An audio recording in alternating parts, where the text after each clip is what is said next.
The contract felt heavier than it should have, though it was just a few sheets of paper clipped together in a leather folder that cost more than most people's monthly rent. Grace Coleman stared at the marriage clause, her stomach twisting into knots as she read the words for the third time. 6 months. That was all Isaac Thornton needed from her. 6 months of pretending to be his wife so he could secure a partnership with the notoriously traditional Zhang family, whose shipping empire controlled half the cargo routes in the Pacific. "I know it's unconventional," Isaac said from across his mahogany desk, his dark eyes studying her with the same intensity he probably used in boardroom negotiations. At 32, he was one of the youngest CEOs in the automotive manufacturing industry, having taken his family's struggling company and transformed it into a global powerhouse. But the Zhangs won't work with unmarried men. They believe it shows instability and lack of commitment. "I need this deal and you need the money for your sister's medical treatments." Grace's jaw tightened. He wasn't wrong. Sophie's cancer treatments had drained every cent of their parents' savings before they passed. And now at 28, Grace was drowning in medical debt while working 2 jobs just to keep her little sister in the clinical trial that was actually working. The $1 million Isaac was offering would cover everything and then some. "What exactly would I have to do?" she asked, hating how desperate she sounded. "Attend social functions with me, live in my penthouse, convince people we're happily married." "The Zhangs are visiting for 6 months while we negotiate the contract. Once it's signed, we'll quietly divorce. You'll walk away with your money and your freedom." Grace looked down at her hands, at the calluses from her waitressing job and the permanent ink stains from her work at the print shop. She thought about Sophie's smile last week when the doctors said the tumors were shrinking. She thought about the stack of bills on her kitchen counter. She thought about how she'd always imagined getting married someday, really married to someone who loved her. "Okay," she whispered, "I'll do it." The wedding happened 3 days later at City Hall, with Isaac's lawyer and assistant as witnesses. Grace wore a simple cream dress she'd bought on sale, and Isaac wore one of his perfectly tailored suits that probably cost more than her car. The whole thing took less than 20 minutes. When the officiant told Isaac he could kiss his bride, he gave her a brief, perfunctory peck that felt like a handshake with lips. Moving into his penthouse was surreal. The place occupied the entire top floor of a building downtown, with floor-to-ceiling windows that overlooked the harbor. Grace's entire apartment could have fit in the master bedroom. Isaac showed her to a guest room with its own bathroom and walk-in closet. "We'll maintain separate spaces," he explained, his tone businesslike. "I've had a wardrobe prepared for you. Social events will be formal, so you'll need appropriate attire. My assistant will brief you on the Zhangs and their expectations." "Right," Grace said, feeling increasingly like she'd made a huge mistake. "Separate spaces." "This is a business arrangement, Miss Coleman. I mean, Mrs. Thornton." He corrected himself without emotion. "Let's not complicate it with unnecessary intimacy." She wanted to point out that she'd never suggested otherwise, but he was already walking away, pulling out his phone to take a call. Grace sat on the edge of the enormous bed in her new room and wondered what she'd gotten herself into. The first 2 weeks were awkward. Isaac left for work before dawn and came home after dark. They'd exchange maybe 10 words a day, usually about scheduling.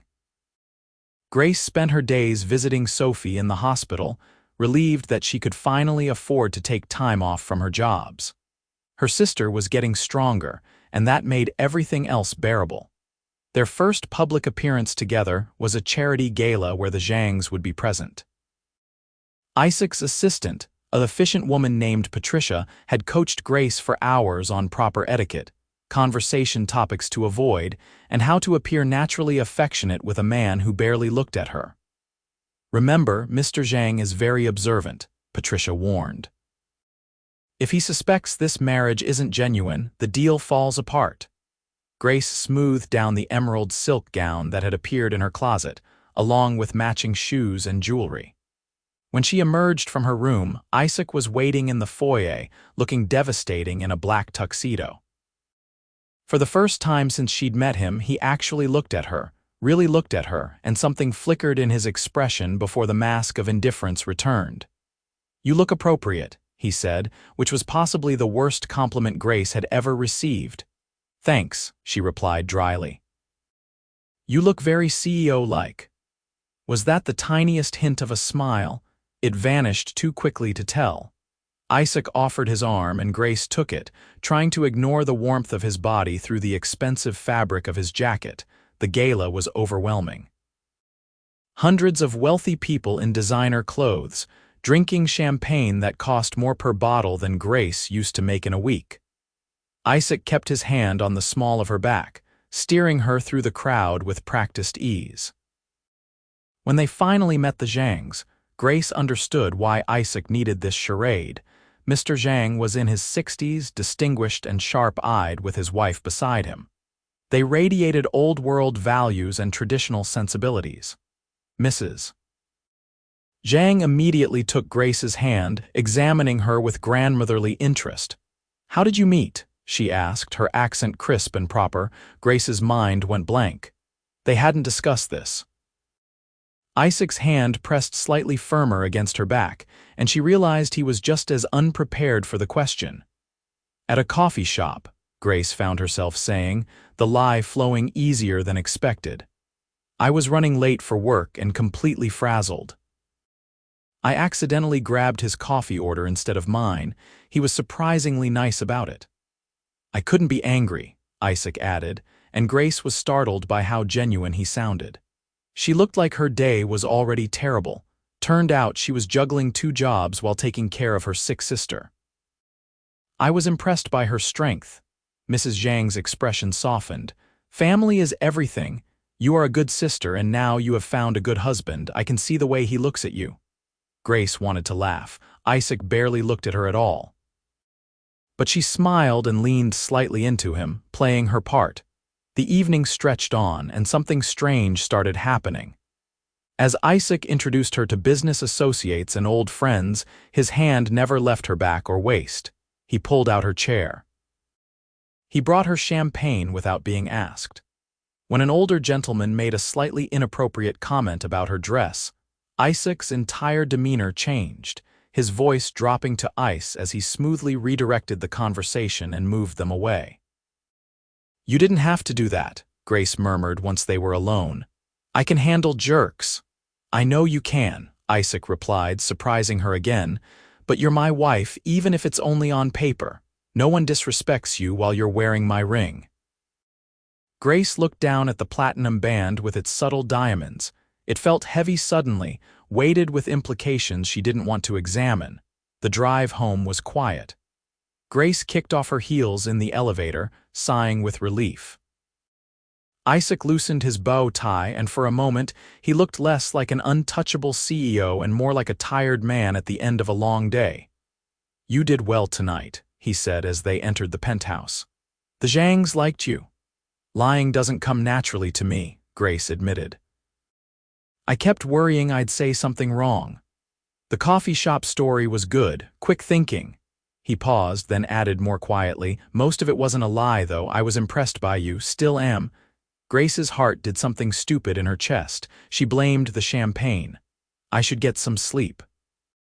Visiting hours start early at the hospital tomorrow."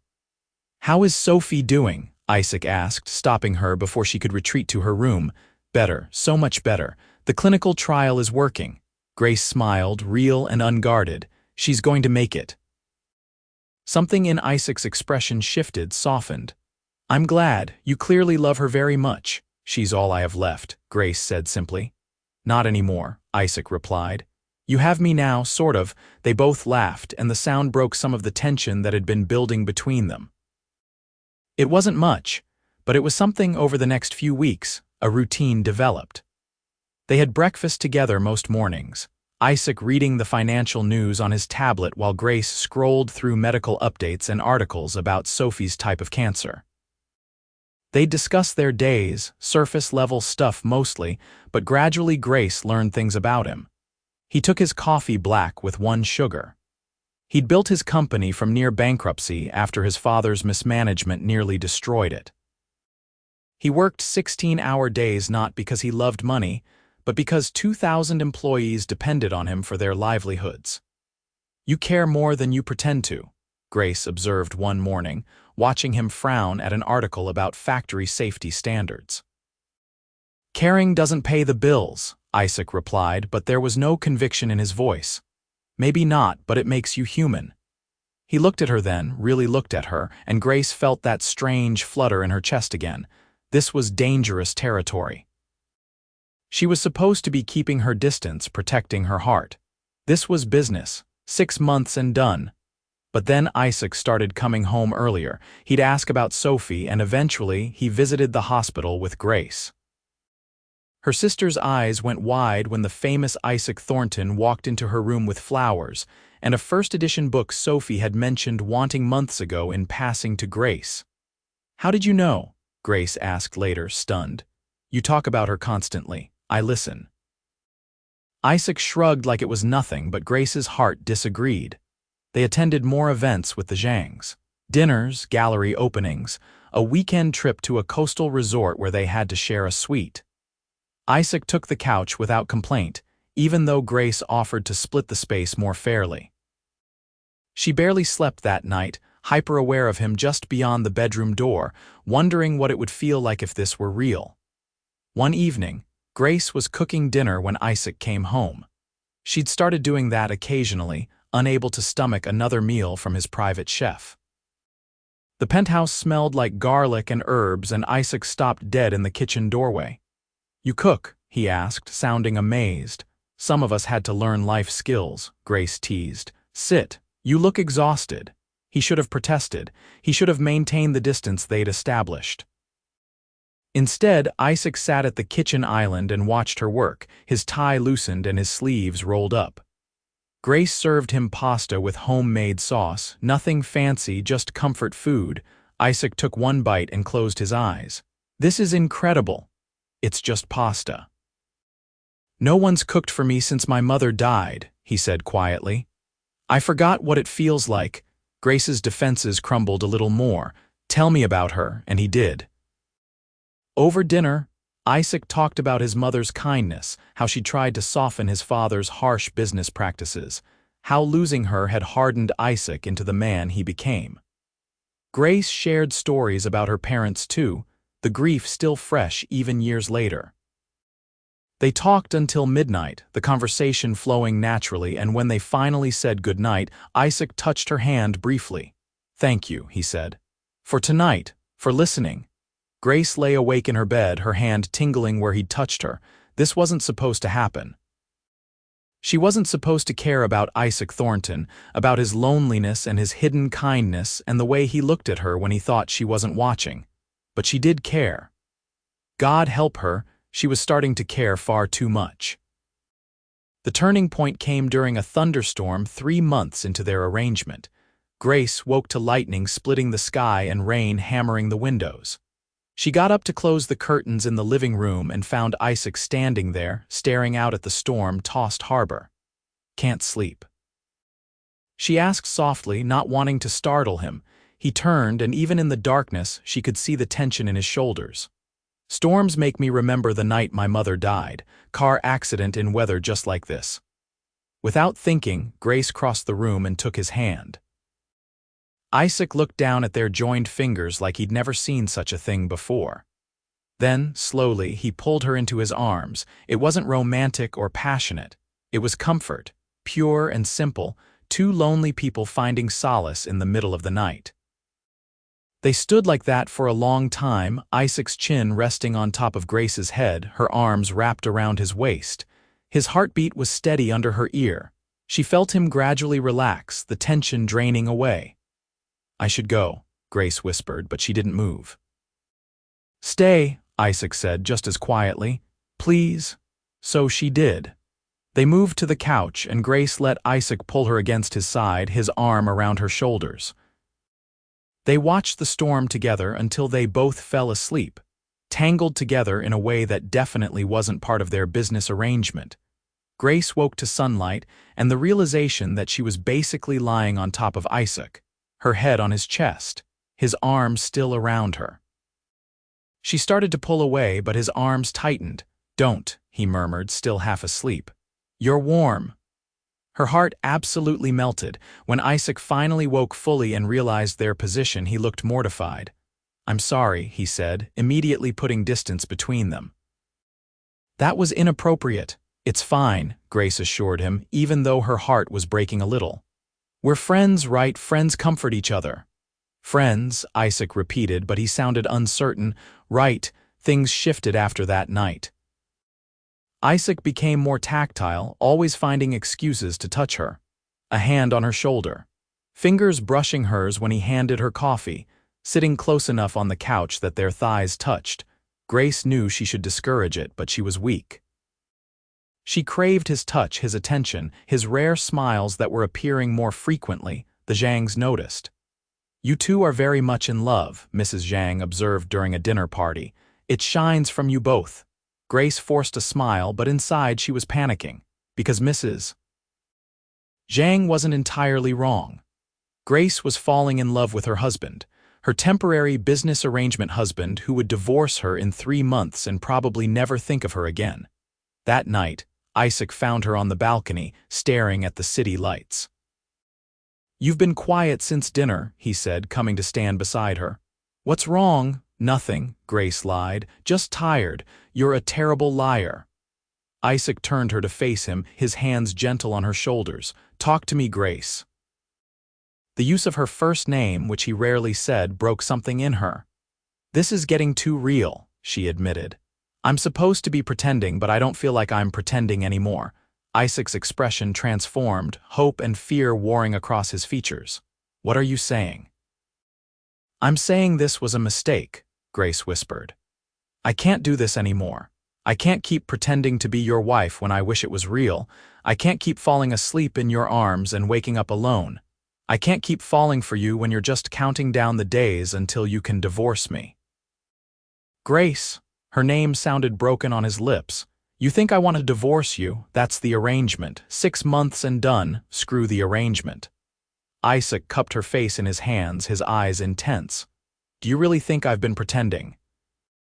That every touch, every moment, every time I look at you has been an act?" Grace's breath caught.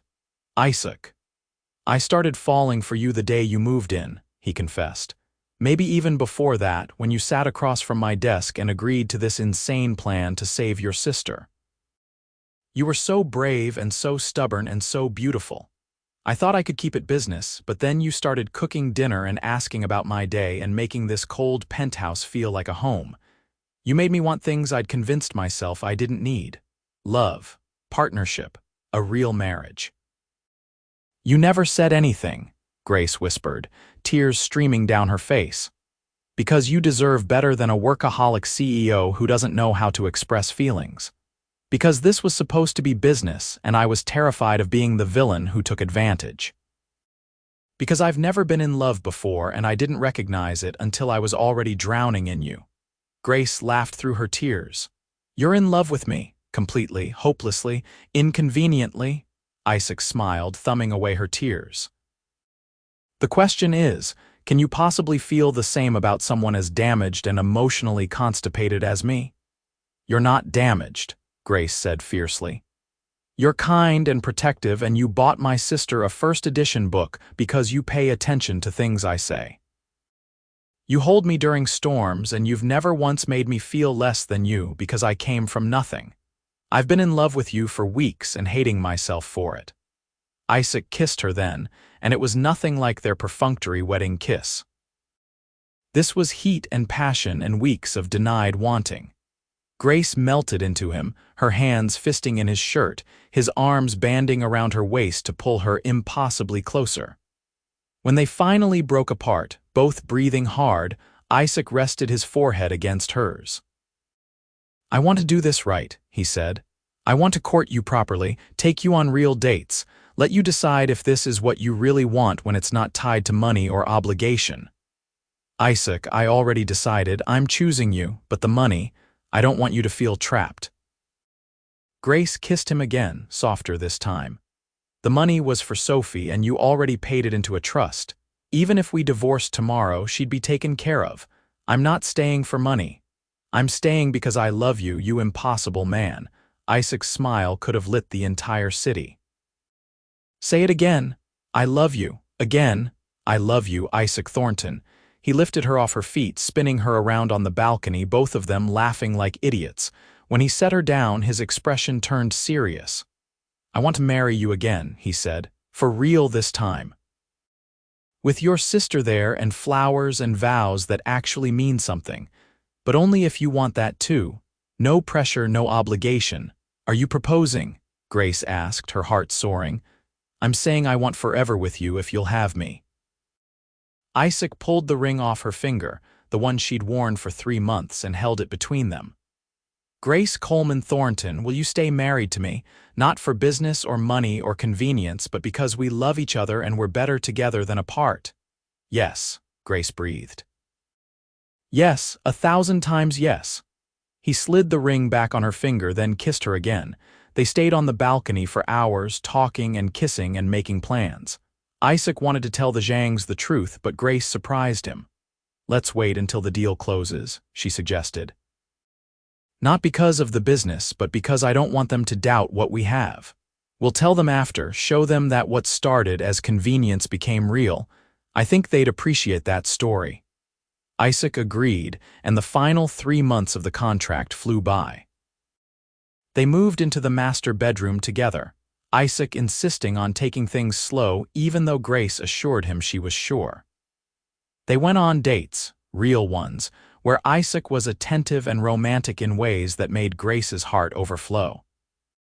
He took her to Sophie's favorite restaurant and let her sister interrogate him thoroughly, laughing good-naturedly at her protective questions. "He's good for you," Sophie told Grace privately. "I've never seen you this happy." The deal with the Zhangs closed ahead of schedule, the contracts signed in a ceremony that felt anticlimactic given everything else happening in Grace's life. Isaac immediately requested a private meeting with Mr. and Mrs. Zhang, and Grace joined him, nervous about their reaction. "We need to tell you something," Isaac began. "Our marriage began as a business arrangement. I needed to be married to secure your partnership, and Grace needed money for her sister's medical care. It was supposed to be temporary, a contract marriage that would end in divorce." Mrs. Zhang's expression didn't change. Grace's stomach dropped, certain they'd ruined everything. "But something happened that neither of us expected," Isaac continued, taking Grace's hand. "We fell in love. This marriage that started as convenience became the most real thing in my life. I'm telling you this because I respect you both too much to let you believe a lie, even though the lie became truth." Mr. Zhang was quiet for a long moment. Then he started laughing, a deep, genuine sound that made his wife smile. "You think we didn't know?" he asked, his eyes twinkling. "My dear boy, we suspected from the beginning. Your marriage was very sudden and Grace knew nothing about your business, but we watched you fall in love over these months. We saw the way you looked at her when she wasn't watching. The way she softened you made you more human. That was real, and that was what mattered to us." "You knew?" Grace asked, stunned. Mrs. Zhang patted her hand. "A marriage that grows from respect and companionship into love is often stronger than one that begins with passion alone. You two chose each other twice, once with your heads and once with your hearts. That is a solid foundation." They left the meeting in a daze. In the car, Isaac started laughing, pulling Grace into his arms. "They knew the whole time," he said, shaking his head. "All that stress for nothing." "Not for nothing," Grace corrected. "If we hadn't done this, we never would have found each other." "Best business deal I ever made," Isaac agreed, kissing her soundly. They renewed their vows 3 months later in a small ceremony at the hospital chapel so Sophie could attend.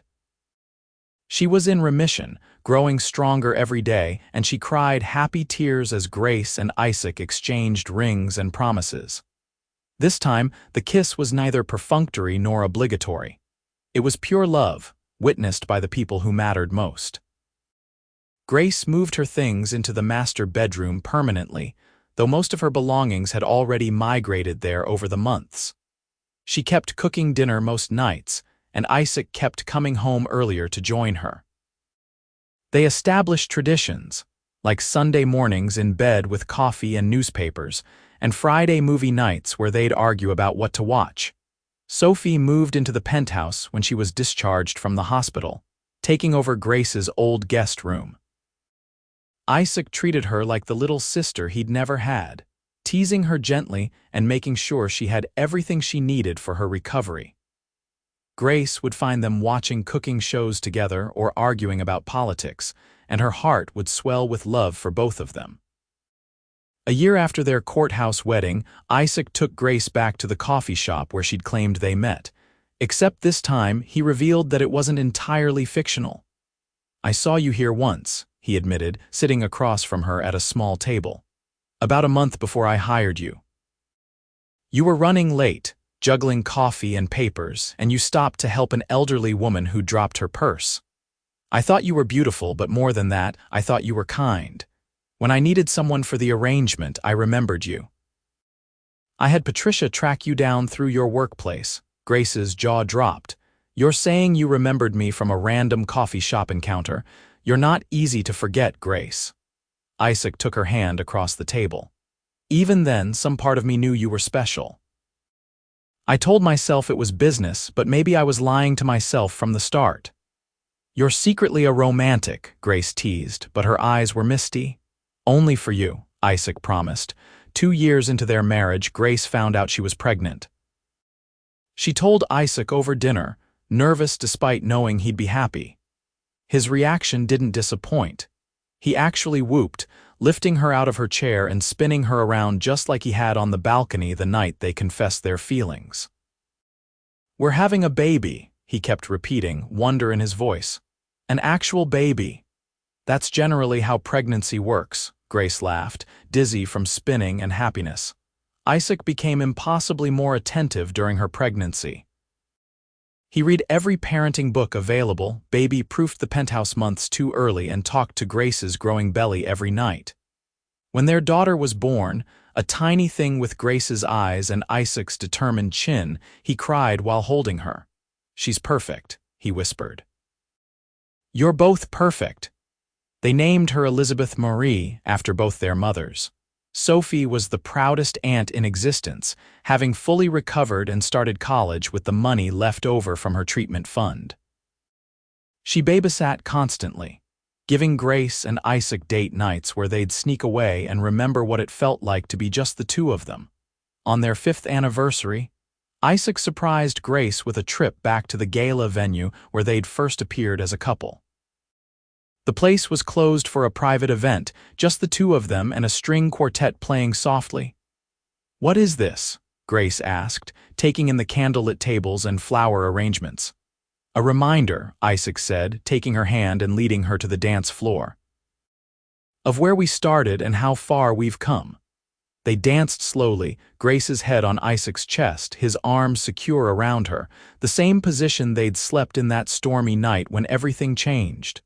"I never thanked you properly," Isaac murmured against her hair, "for taking a chance on me. For agreeing to that ridiculous arrangement, for loving me when I didn't know how to love myself."